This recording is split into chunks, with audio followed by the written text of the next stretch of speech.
how to get the most out of therapy. You probably want to go for therapy, or you might have even started therapy already. How do you get the best out of therapy? That's what I'm going to share with you in this episode. In the previous episode, I talked about internal challenges I was experiencing, and you don't have to wait till things get out of hand in order to go for therapy. At that point, you need to consider being or going for therapy. If you are yet to see that, I'm going to link to that up in the card above my head right now, or you can check in the description below. You will be able to find that. Number one, ask for referrals when you want to choose your therapist. There are people around you who may know therapists who might be solving specific things and may not necessarily be solving the need you have. You have friends, you have families, you have people on Facebook, people on your social handles who probably know therapists who may be able to help you in specific areas of your life. Now, when you ask for referrals, you're asking based on your need at that point, and so people can point you in the right direction rather than just going on. Of course, if you go online to go research, you will most likely find, which is a good way. The other way will be for you to actually ask for referrals, because when you ask for referrals, even when you are speaking with that therapist, the therapist, of course, an ethical therapist, will let you know this is not something I do, so this is a better person to handle that. And in fact, that happened to me recently. Somebody reached out to me that he wanted to do something, and I found out that he had to do a lot more with relationship and family. Even though the two of us are both certified family life therapists, my wife majors in a relationship. I don't major directly in relationships. So you know what I did? I just simply told him, can I refer you to someone who is a specialist in this area?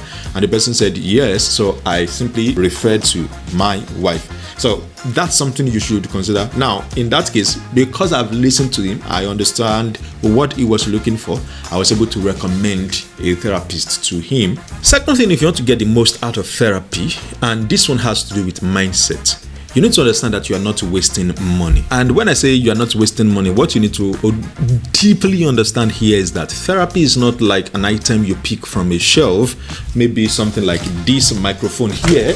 Okay, so things just scattered right now.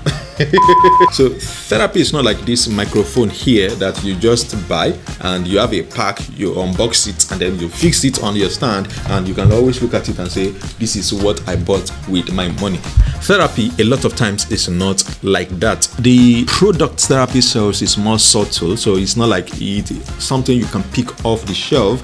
It's something you should consider that anytime you're paying for therapy, you are not actually wasting money. You are investing in yourself and in the transformation you want to see. Number 3 thing you do if you want to get the most out of therapy, and this one is more of a to-do, you need to set time for therapy. Now, personally, I have clients who I work with through an organization, clients that I just work with pro bono, and there are clients who are paying. Now, I found that the clients who are working pro bono, particularly because I've been sponsored by an organization, somehow they are not as committed to their therapy session. So we will both agree that, okay, let's do our sessions at so time of the week, and we'll do that every week. And for 2 weeks, they might not even show up. Typically, your first 2 sessions, in fact, your first session or maybe your first 2 sessions, a lot of times will most likely take care of the problem, particularly if it is the kind of therapy that I do. Your first 2 sessions most likely will take care of the bigger part of the problem. So you may feel reluctant to go for the other sessions. What it means is that the therapist knows that you are his most important attention, or the object of focus at that point. You are the most important object of attention for that time. And so if you come at a different time, they may be distracted, they may be doing something else. And so if you want to get the most out of therapy, you need to set time for it. Of course, regular therapy is about 45 minutes, at most 60 minutes, that is done. And maybe you want to do it weekly, or you want to have your own therapy session. So monthly, it's all dependent on you, but you need to set time for your therapy sessions. Number 4 thing to do if you want to get the most out out of therapy is to bring specific questions you want solved to your sessions. In my own practice, one of the things that I do is I have something called pre-session form. I also have a client intake form. Now, the client intake form is something every single person who's going to get on a consultation call with me, they actually fill before I get to speak with them. That form is to help me understand the questions you would like us to focus on during our session. I also have a form called pre-session form. The pre-session form is to help me, is something I usually send to clients only. It's not a form that everybody gets access to. So it's basically a form I use strictly for clients. In that form, there is a part that says that a debrief. A debrief is more like what we did the last time, and then there is what I need to work on for this next session, and then what I want to be held accountable for this next session. So I have something like that in my own forms, and those allow me to get to know what the client wants us to pay attention to, or the key issues you want us to actually address when we get into our session. So you need something like that. If your therapist is not using something like that, you personally would need to write it out, maybe put it on your phone, maybe write it on the paper, or put it on your phone, or put it somewhere that you can easily remember. That way your therapy session becomes very, very focused, and it doesn't become something that goes scattered everywhere, such that you now discuss this, you discuss that, you discuss this, you discuss that. You go jumping everywhere. When you want to get the most out of therapy, the next thing to do is to give yourself permission to feel, to heal, and to experience the moment. I was in a session with a client recently, and while we were in that session, the client was holding back. I mean, literally holding back. I was walking the client through a particular form of therapy called hypnotherapy, which is something I do a lot. And as I was walking the client through that session, the client, while it was virtual, of course it was video, so I could see the expressions of the client. I could literally see that the client was actually holding back. The client did not want to cry. The client did not want to let out the emotions. Of course, by the time we were done, the client had to tell me that I was really struggling not to cry. And I smiled and I said, well, it's okay, but next time you don't have to necessarily hold yourself back, because this is not a show. This is not a place where you want to display your masculinity or you want to display your femininity. This is a place where you want to, at least for once, be vulnerable. I even remember right now speaking with a client at one point, and the key issue this particular client was having was that of vulnerability. The client doesn't let people into their life. The client doesn't let people know what is going on beneath the surface of the big guy, beneath the surface of the sophisticated lady. That was the facade, that was the image that they have painted to people. So being vulnerable is not something that they were used to. Now, when you come to therapy, you want to give yourself permission to feel. You want to give yourself permission to heal, and you want to give yourself the permission to experience the moment. This is not a show, so it's not like your therapist will look down on you and say like, she so as sophisticated as you look, or as macho as you look, so you can even. No. So please, anytime you go for therapy sessions, please be vulnerable, be yourself.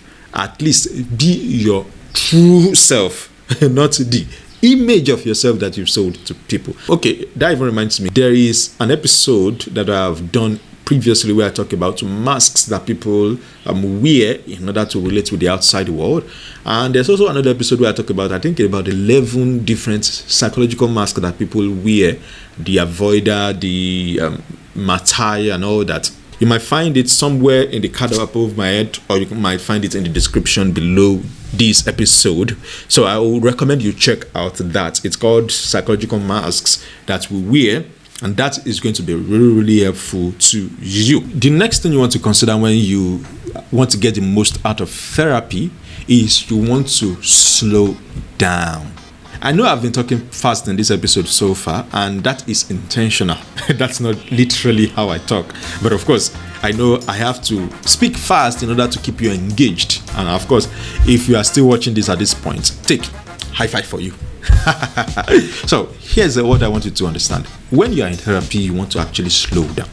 And when I say you want to slow down, you really want to slow down. Therapy is not a microwave where you set just 5 minutes to get the solution to a 50-year problem or a 5-year problem. Yes, you can be transformed in an instant, but you shouldn't come to therapy with that expectation that you want to get into it and fast you want to get the solution and get out. Learn to slow down. Therapy is not a magic pill. So rather than seeing therapy as a microwave, you want to consider it as a traditional stove, not even gas. You want to consider it as a traditional stove where you have to light the fire, you have to put fuel, put the burner, light the fire, then you have to set it so that it can show blue light, and then after you set it, you now have to put your pot or whatever it is you want to cook, you have to put it on the fire, and then it warms up your stove, it warms up the pot or whatever, and then the water begins to get warm, and that's how you should be looking at therapy. Yes, there are therapy sessions that are very fast. I have, in my own experience, I have worked with clients where all that we did was just one session. By the time we finished our first session, the client even said that, I think the problem has been solved and I may not come for the next session. I said, it's totally fine. The most important part is we don't have to spend years in therapy to get solution. So if that is something that happens at an instant or happens maybe 2 sessions, that is completely perfect. But you don't want to come to therapy with that mind that I just want to quickly breeze in, get the solution, breeze out. Slow down, okay? Be calming down. And the last thing that I'm going to share with you here, when you want to get the most out of your therapy sessions and you want to get the most out of therapy, and this may sound brutal, and that is, don't try to marry your therapist. That's right. Your therapist doesn't necessarily need to be your friend. In fact, if your friend is your therapist, your friend may be somehow biased. In fact, that's the reason why sometimes I don't always like to work with people that I am related with. Yes, there are times where I happen to be the person who can handle the particular situation they are in at that point, but once it goes beyond what is within my orbit, I usually refer them. Your therapist is meant to come into your life, solve the key problems you have, and allow you to handle the remaining things. Your therapist cannot be your husband, your therapist cannot be your wife. In fact, don't try to marry your therapist. Instead, what you should be considering is your therapist should just be a date. In fact, it should even be more like a blind date. Like you don't even know who you are going to talk to, you are just going. Of course, when you begin to look at your therapist as somebody to date, not in literal terms of dating for a relationship. I mean, you are on a date, like you are having just a meeting with somebody. That's what I mean by the date. So I'm not saying that you are dating your therapist. Of course, when your relationship with your therapist goes beyond the professional sphere and move into dating, what I will recommend is for you to opt out of the therapy sessions and continue with the relationship.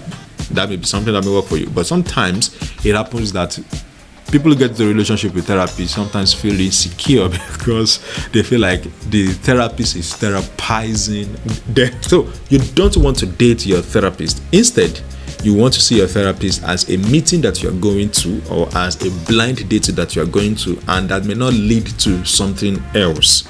Not as a date you go on to with the expectation that you want to find this person attractive and you want to marry them. So that's what you should consider.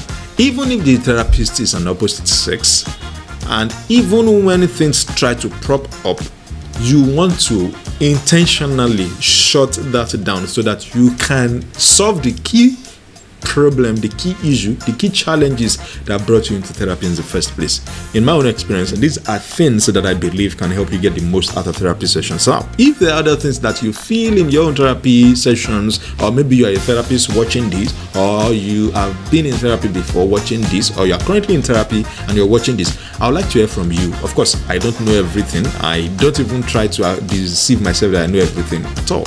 So if there are things that you know might be helpful to get the most out of therapy, I'll be glad to hear from you. You can share that in the comments below this episode, and I'm going to be excited reading from you. Once again, my name is Dayo Samuel, and this is the Dayo Samuel Mastery session. I'm going to see you in the next episode, but before you go, I think you can consider one of these videos here because they will be very helpful to you, particularly the part of psychological mask. I'm going to put them here, so please check that out and enjoy yourself.